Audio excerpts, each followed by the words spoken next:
Hello, happy Thursday.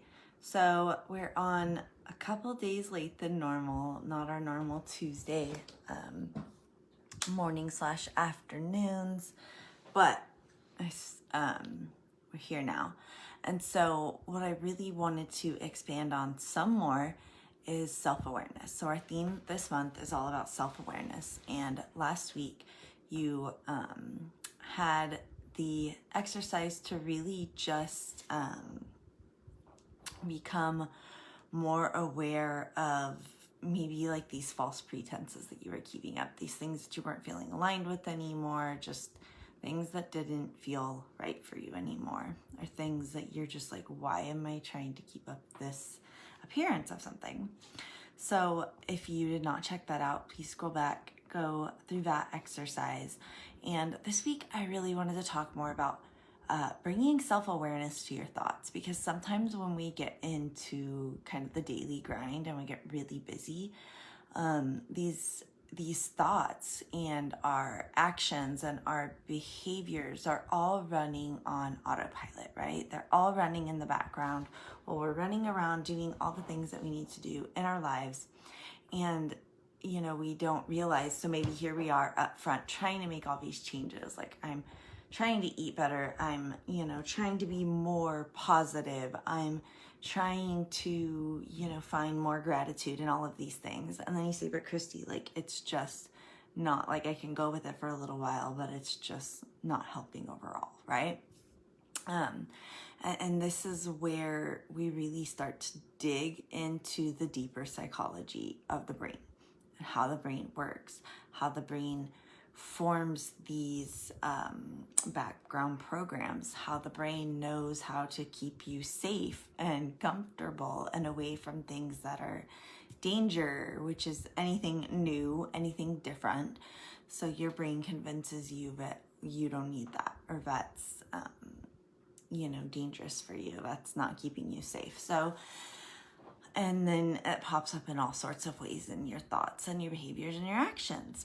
So again, self-awareness is just becoming aware of these things. It helps give you a better understanding of yourself, your emotions, your behaviors, your patterns, all of those different things.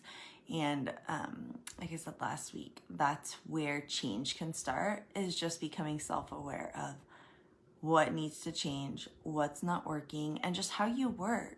Like, that's the greatest gift you could give yourself, is just learning about yourself, how you work, how you can work with yourself, how you can be kinder to yourself, how you can give yourself what you need.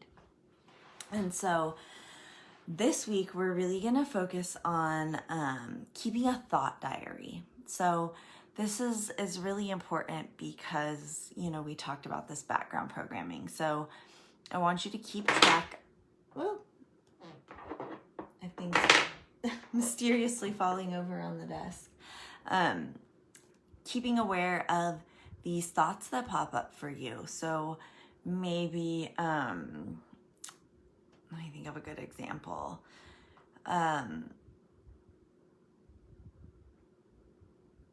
Here I blanked out. Let me think of a good example. So keeping track of these thoughts that pop up in the form of automatic reactions. So, okay, my child, he ran into a little bit of trouble at school. So he's dealing with some consequences and some things for there. So immediately what popped up for me when I first found out what he did, and it was just, oh my gosh, people are going to think I'm such a bad parent, right? That was automatically what came up for me. And I thought, why does the choices that my child make, right, automatically make that thought pop up for me? Oh my God, people are going to think I'm a bad parent. What are they going to think, of how I've raised him and what I've taught him? And so I ran into that. So I would keep track of that. And again, we're viewing these without judgment, right? Like, oh, my child got in trouble, and automatically that popped up for me. Okay, then I'm going to jot it down. You can keep a diary. You can make notes in your phone, however you want to keep track of it. So again, then what was occurring at the time when I had that thought? I had just been told that my child had done these things, right, and was going to have these consequences. And so, of course, this was the first time that I was told about the situation and what went on. And then tracking my level of emotion to the stimulus. So if I have time to dive into that, diving into, okay, how does that make me feel, right? Oh my gosh, like embarrassed. What are people going to think of me? How am I going to teach my child? You know, that's another aspect of it. How am I going to teach my child that these things aren't okay?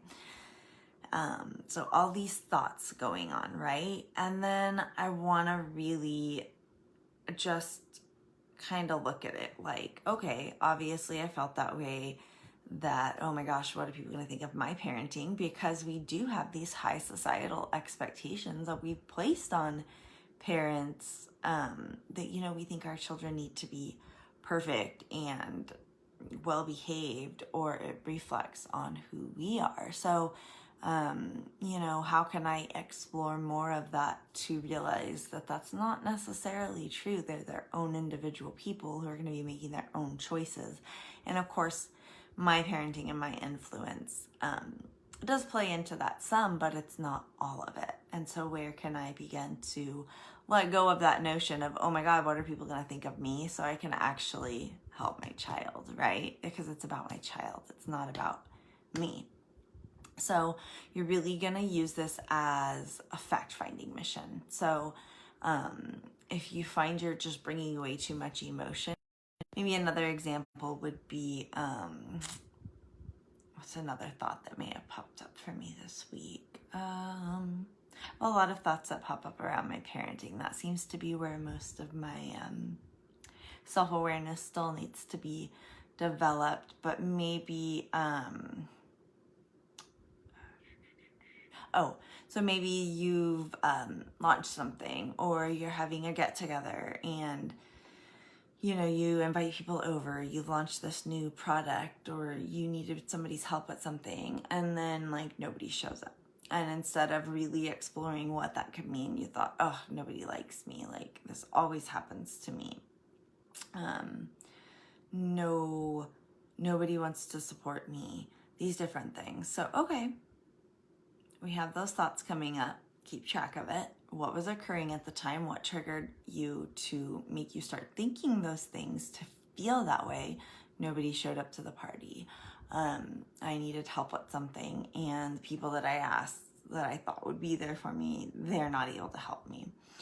And then, you know, separating the situation, so that situation, from what it means about you as a person, right? Or becoming more self-aware of like, that doesn't mean anything about you as a person. Maybe people get busy. Maybe the message was, the communication was lost in translation. Maybe they're dealing with their own things. Maybe, you know, there's 10 million different avenues you can explore with that. But that's the whole idea of it, is to help get you away from those thoughts that are keeping you down, those thoughts that are keeping you in these patterns, these thoughts that are keeping you in feeling the way that you do, you know. And then once you can be more aware of these thoughts, like, oh, I just thought this. Why did I think that? Why would I think that, you know, I'm a bad parent because my child got in trouble? Let me explore that. Literally, you're on a fact-finding mission. And I want you to just write, because sometimes just writing, leaving the judgment out of it, gives you so much insight. So this is, again, about building self-awareness, getting to know yourself better, getting to really pinpoint your thoughts better, right? Stop letting that stuff run in the background so much, because it becomes our narrative, you know. Even used to be when my husband would get upset about something, I'm really big about like, oh, I need to fix things. I need to make things calm and smooth. And so even like when my husband would get upset with the kids, I was writing, I'm so sorry that they did that. Like, how can I'm such a bad mom, you know, this, not realizing that it's not I don't have to fix everything, right? I don't always have to smooth everything over. Everybody else has to go through their journey and learn to interact with each other as well. So why when somebody was disgruntled or upset, did that have to mean that I was doing something wrong? So, you know, once I was able to tap into that and think like, whoa, why are you thinking you're responsible for everything and the way everybody reacts? It really allowed me to start letting go of some of those narratives are playing in my head. And now instead of like, oh my God, you're such a bad mom or a bad wife or this, it's just like, oh, somebody else is going through an experience. I feel really bad because I'd like to help, but they need to go through that experience, and I have to sit with the discomfort that causes me. And so completely different thought process now that's going through, going like, oh, I recognize what's going on for them and why I'm feeling this way instead of taking on the responsibility. So I hope that makes sense, because once you can start to identify these thoughts, like we said, it really can start changing things for you. Not an overnight thing, of course, something that you have to keep doing again and again. And once you work through one thing, new things are going to pop up. That's just how it is. But I want you to really work on keeping that diary of your thoughts this week, because it'll play into a little exercise that we do next week. And then I also have a really fun assessment for you. This is just another way to really get to know yourself again. It's called the Proust questionnaire. And so I will drop that into our Facebook group, and I just want you, even if you answer maybe 1 or 2 of these a day, very general things. What's your idea of happiness? Your greatest fear? Asking you about traits. So it's all designed to just get to know yourself better and just to be accepting of yourself. Sometimes we can feel like these are hard because you're like, oh my God, what's the right answer? Is that the right answer? It's just whatever it is for you right now in this moment. And these answers can change too, right? Because we are ever changing, cyclical beings. So I would love to have you just add this, maybe 1 or 2 questions a day where you just ask yourself these things, because they can clue you in to so much about yourself. So, and that is what I want you doing this month, is just learning and being more accepting of yourself. So I hope that you have a great weekend. Come back, use these questions, keep your thought diary this week, and I will see you next week.